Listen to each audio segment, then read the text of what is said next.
আজকে বানাবো গুরু পূর্ণিমা উপলক্ষে নিরামিষ ডাল পুরি, ছোলার ডালের, আর তার সঙ্গে নিরামিষ ঘুগনি।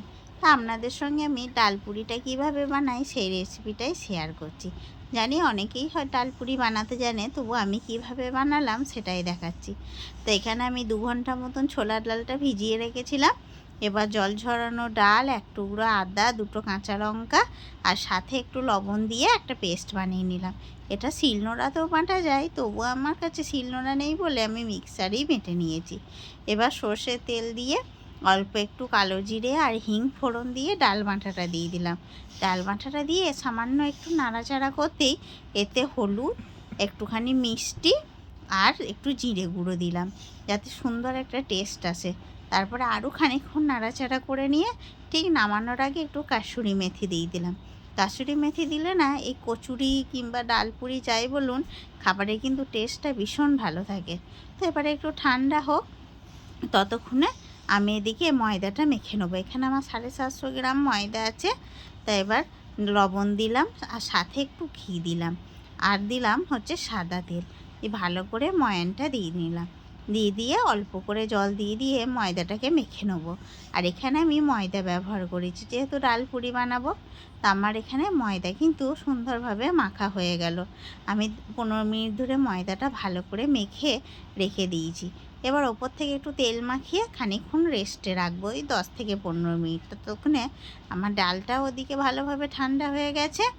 এবার 15 মিনিট বাদ খুলে ভালো করে আর একবার হাতেতে মেখে নিলাম। এবার ডাল পুরি যেহেতু বানাবো, তাই যে লেচি কাটবো সেগুলো কিন্তু একটু বড় বড় করে লেচি কাটবো, কারণ ডাল পুরিতে ছোটো লেচি কাটলে ডালটা বেরিয়ে যাওয়ার ভয় থাকে।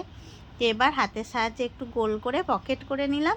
এবার এর ভেতরে আমি দিয়ে দেবো যে ডালের পুরটা বানিয়ে রেখেছি, ডালের পুরটা আর একটু বেশি করেই দেবো।